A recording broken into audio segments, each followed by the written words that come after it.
Hello, everyone, and welcome back. In this session, we're going to go over probably our most important tool in Feng Shui, and that's the Bagua. And it's extremely important for you as a professional, as a practitioner, as a consultant to really understand this Bagua. I feel it's extremely important that you know exactly why you're doing what you're doing. So if you tell someone, put this in your wealth corner, or this is your wealth corner, or this is your marriage and relationship corner, that you actually know why that is what it is. And so that's what we're going to be doing in this session. So I'm going to go through the Bagua and each trigram of the Bagua. These three-line figures are called trigrams. So basically speaking, the Ba Gua, if you translate it from Chinese to English, Ba means 8. And Gua, we say, means trigram. Now, the Chinese don't really have the word trigram. The word Gua is not really translatable because it just means that thing, that those 8 things. It doesn't mean anything else. So we say trigram because there's 3 lines in each trigram. So that's why we give it this name, trigram. Trigram is also a triangle, anything with 3 sides, 3 lines. We call it trigram. So the literal, translations, 8 trigrams. Sometimes people say 8 houses. Sometimes you'll hear people say 8 palaces. Areas. 8 areas, right? 8 life experiences. So all of these are words that are used because, like I said, there's no exact translation. Now, sometimes you'll see Bagua written as Pakwa. Sí, yes. And Pakwa is the same as Bagua, only it's from Cantonese. All right? And I call this the transliteration controversy because there was a time years ago when people said if you say Pakwa, if you say Bagua and not Pakwa, then you don't know what you're talking about. You're wrong. And it usually came from people in Britain because in Britain, they, for a long time, owned, or rented Hong Kong. And Hong Kong and Canton, right next to Hong Kong, were Cantonese speakers. But that's a very minor part of China. And then in the 1950s, when the Communist Party took over China, they made Mandarin Chinese the official language of the entire country. So Bagua is Mandarin Chinese. And so it's the way the Chinese want us to pronounce it or say it. So if you wanted to split hairs, I would say Bagua, according to the Chinese, is more correct than Pakwa. So that's why I call it a controversy because transliteration just means, how you can phoneticize a Chinese character. Because each Chinese character is not really a word, it's a picture. So we have an alphabet, and our alphabet makes up words. But in China, each word is a picture. So if you say man, you have a little picture of a man. You say woman, you have a little picture of a woman. Picture of the sun, picture of the moon, and they can mix them together to make more complex words. So it's very, very different. So when missionaries, scholars, and so on went to China in the 1800s, they needed a way of being able to pronounce Chinese words.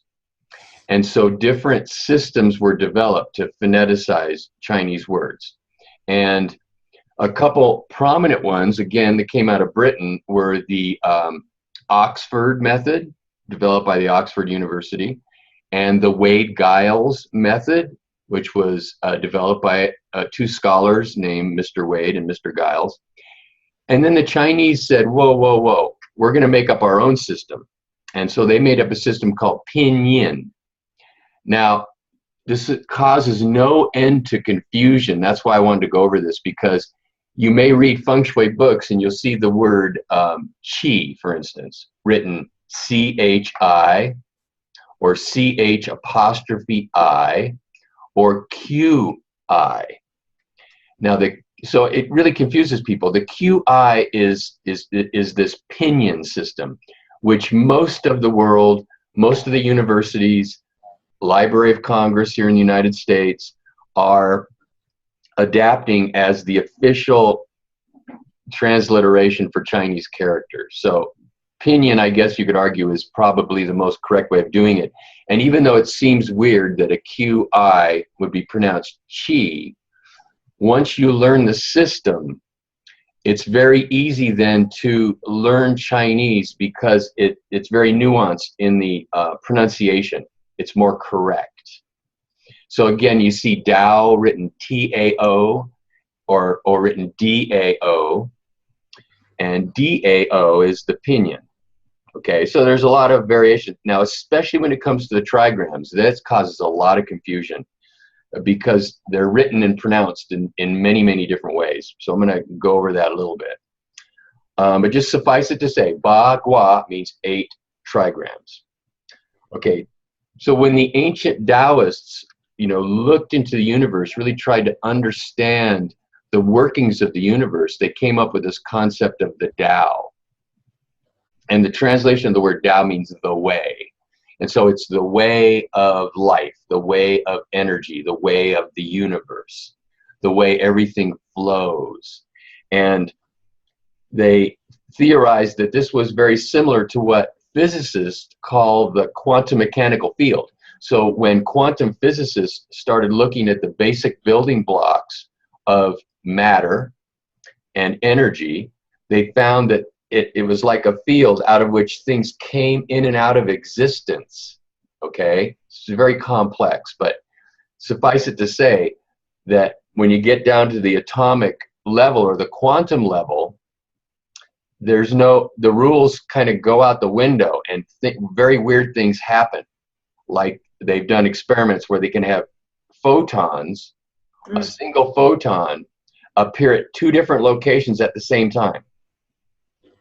That's a quantum quirk, and then also they found that when they got down to really analyzing the basic particles of the atom, that just by observing them, they would actually disappear and reappear.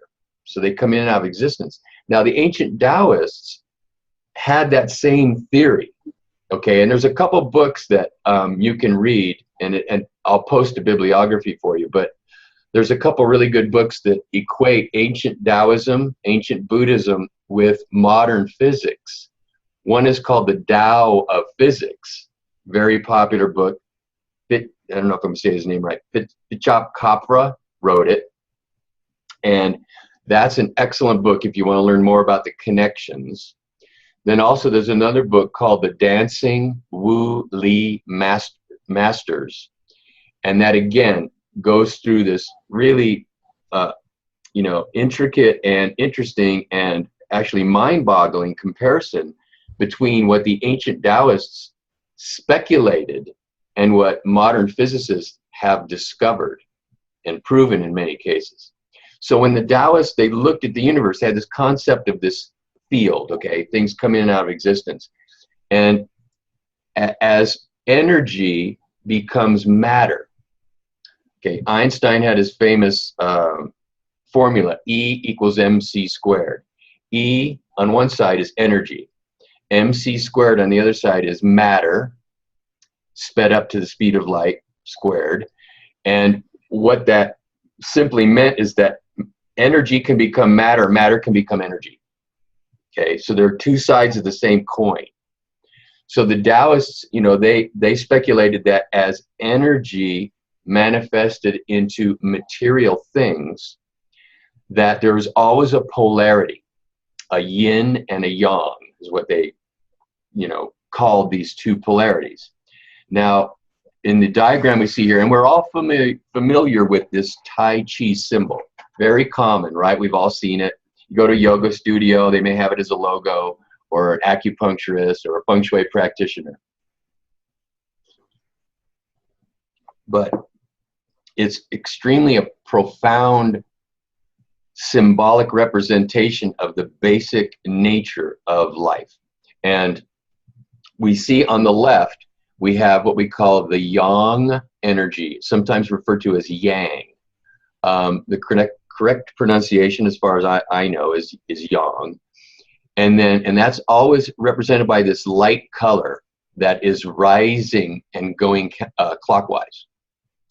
And then yin is the dark side, or the darker side. I don't mean the dark side, but it's represented by a darker color, and it descends, okay?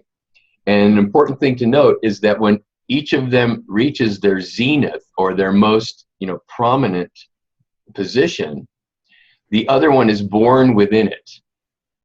So here we see yang when it gets to its really, most powerful position.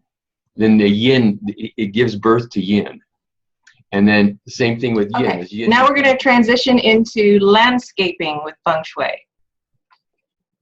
So the main thing when you're considering landscaping and feng shui is that the environment is soothing to your eye and is comfortable. You want to think about all of your what is that word I'm looking for? Stimulating your senses. You want to impact all of the five senses: your sight, your smell, the sound, the taste, and touch. So this is the most important thing, according to Professor Lin, about landscaping, is that it needs to soothe and impact all of your five senses. Water is very important in any landscaping features. You want to add ponds, if possible, any kind of water feature, fountains, and that is activating not only the sound of water, running water, but also the smell. You're getting the what is that? negative ions. Yeah, the negative ions from the water. So it's really enhancing a lot of your different senses by using water in a landscaping. Now, according to feng shui, although a Zen garden is very peaceful, it is not what we look for in feng shui. We want to look for lush, green, and colorful gardens. A Zen garden is more about going inward and meditating and kind of separating yourself from your environment. Whereas in feng shui, we're looking at communing with the environment and involving ourselves, not shutting down, but involving ourselves and our body and refreshing our body and spirit with the landscaping. So it's much more lively. We look at the landscape and we actually apply the bagua on the property.